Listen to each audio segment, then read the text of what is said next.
Satisfação ter você comigo, meu querido, minha querida. Estamos de volta, hein? Olha só, para quem não me conhece, meu nome é Solange, ok? Solange Soares.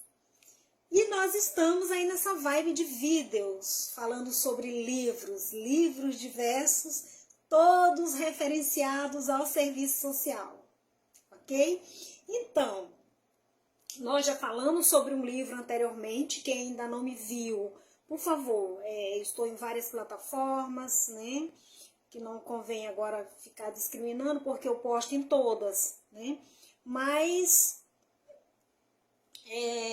nós já falamos sobre um determinado livro e agora nós estamos falando sobre um segundo livro, que é Formação Social, Econômica e Política do Brasil. Esse livro, pessoal, ele é de autoria de José Márcio Rego e Rosa Maria Marques, editora Saraiva 2003, tá? Então eu já fiz uma introdução sobre o livro e agora não seria diferente, faremos as introduções do primeiro tema até o último tema, que é o oitavo, ele é composto também por 8 temas.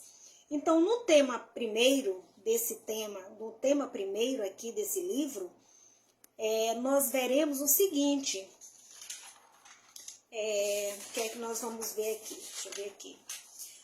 Vamos falar sobre o Brasil colônia. Então, aqui nesse tema, você verá que a formação econômica, formação social, econômica e política do Brasil, ele passou por diferentes momentos e circunstâncias da história e também a compreensão dos mesmos leva à construção de um olhar mais atento para que o nosso país é na atualidade, ok? Então, com a chegada oficial dos portugueses ao Brasil, que ocorreu em 22 de abril de 1500, o Brasil se torna colônia de Portugal.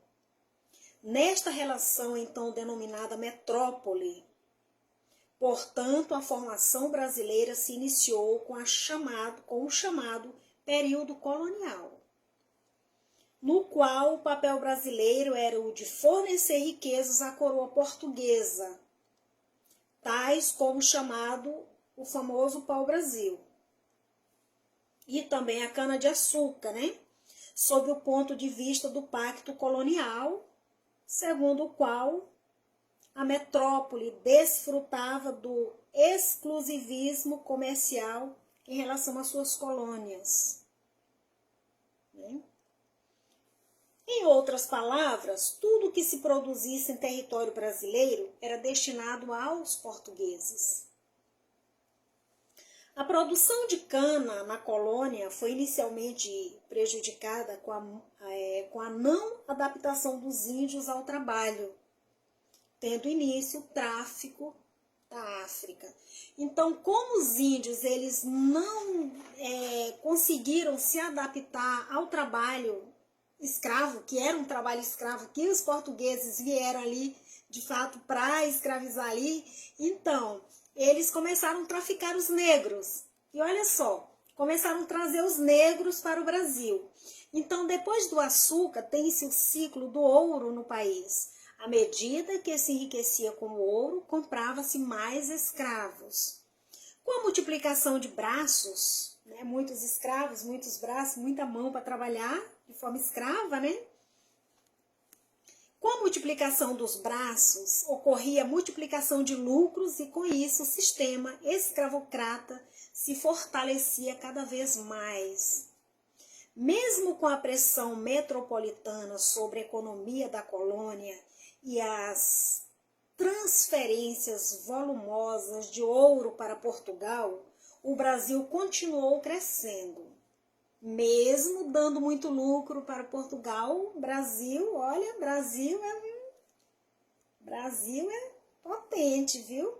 Que mesmo com toda a desestrutura do momento, ele conseguia crescer, né? Mas, com a decadência do ciclo do ouro, o país passou pela chamada nascimento agrícola, com grande destaque para a produção cafeeira no país. Então, meus amores, nesse vídeo, nós já entramos um pouco aqui na questão do tráfico negreiro, né?